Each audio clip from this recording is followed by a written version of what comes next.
Hello viewers, today we begin with the chapter 8, that is cell, the unit of life. In this chapter you will study the definition of cell and description of cell, unicellular cells, multicellular organism, cell in multicellular organism, as well as you will study about the modern theory, cell theory given by the scientist, name of the scientist, and description of the general structure and composition of the cell, as well as the description of the prokaryotic cell. Now, what is a cell? Cell is the basic fundamental structure and functional unit of life. So, structural and functional unit of life is a cell. Cell is divided into two types, unicellular cell and the multicellular.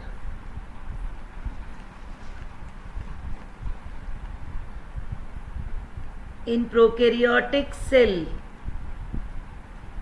there is difference between from the eukaryotic cell.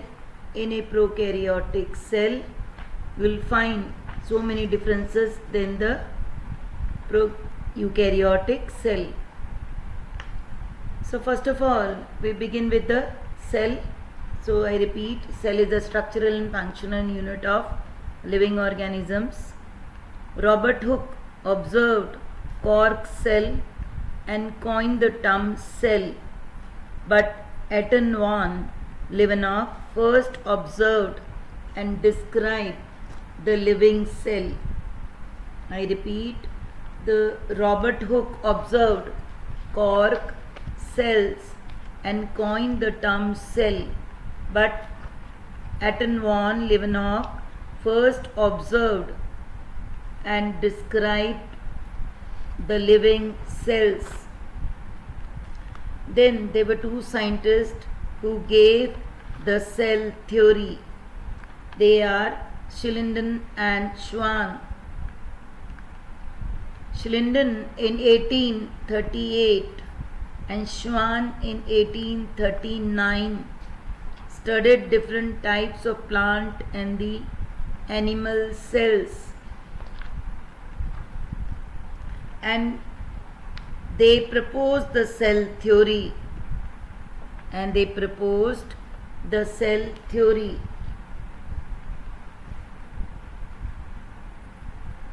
So, full name of Schleiden is Matthias Schleiden, and Theodor Schwann studied different types of plant and animal cells and formulated the cell theory.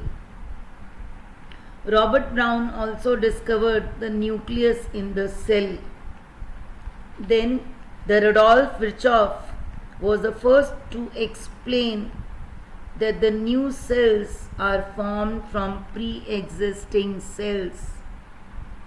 Rudolf Virchow in 1855 was the first to explain the new cells are formed from the pre-existing cells, that is hominis cellula e cellula,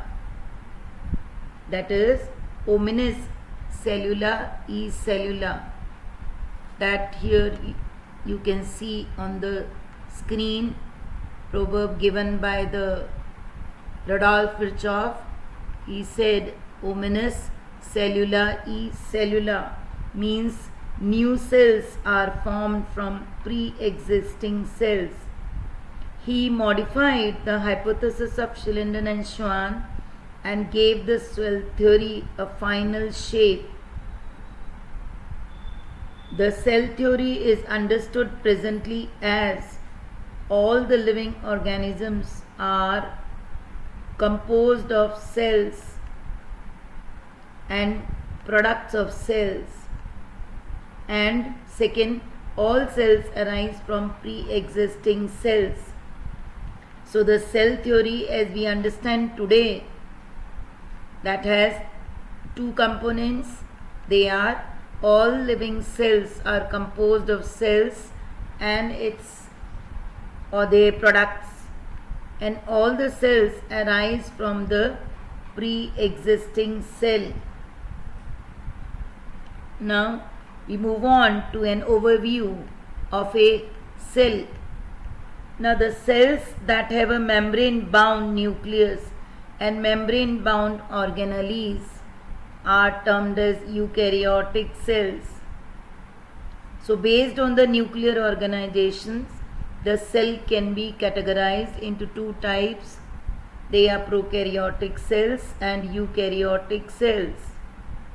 Cells that have no well-defined nucleus and membrane-bounded organelles are called prokaryotic cells. Whereas I told you the cells which have membrane-bounded nucleus and the nuclear membrane are termed as eukaryotic cells. So there are two types of cells, prokaryotic cells and the eukaryotic cells. Besides the nucleus, the eukaryotic cells have membrane-bound organelles like endoplasmic reticulum, Golgi complex, lysosomes, mitochondria, microbodies, and vacuoles. The prokaryotic cells lack such membrane-bound organelles. A non-membrane-bound organelle called ribosome are present in both prokaryotic and eukaryotic cells. I repeat, a non-membrane bound organelle called ribosomes are present in both prokaryotic and eukaryotic cells. Within the cell, the ribosomes are found not only in the cytoplasm but also within the two organelles, that is in mitochondria and chloroplast in plants. I repeat, within the cell, the ribosomes are found not only in the cytoplasm but also within the two organelles, that is in mitochondria and chloroplast in plants. Another non-membrane bound organelle is called centriole. Another non-membrane bound organelle is called centriole, which help in the cell division, and it is present in animal cells, absent in plant cells. So it is present in animal cells. Then we move on to the cell size and the shape. The cells differ greatly in their size and shape as well as activities. Here on the screen you can very well see the shapes. The smallest cells are represented by mycoplasmas, which are only 0.3 mm, while bacteria can be 3 to 5 microns. The largest cell is the egg, an ostrich. The largest cell is the egg, an ostrich. The shape of the cell may vary with the function they perform. Example, mesophyll cells are round and oval in shape, while nerve cells are thread-like. In prokaryotic cells, they are represented by bacteria called blue-green algae. Blue-green algae, also termed as cyanobacteria, mycoplasma, and PPLO. PPLO means pleuropneumonia-like organisms. They are generally smaller and multiply more rapidly than the eukaryotic cells. All prokaryotic cells except mycoplasma have a cell wall outer to the cell membranes. In prokaryotic cells, there is no well-defined nucleus and the genetic material, that is, it's not enveloped by a nuclear membrane. So, the genetic material is naked, that is not enveloped by the nuclear membrane. In addition to this, genomic chromosomal DNA in many of the bacteria contain a small circular DNA called plasmid, and the plasmid DNA confers certain unique characters such as antibiotic resistant to the bacterial cell. The prokaryotic cell do not possess membrane bounded organelles, but they have non-membrane bounded organelles. Example, ribosomes. Then we move on to the cell envelope and its modifications. In prokaryotic cells, they have a chemically complex envelope which consists of a tightly bound 3-layered structures. The outermost is glycocalyx, which is followed by the cell wall and then the plasma membrane.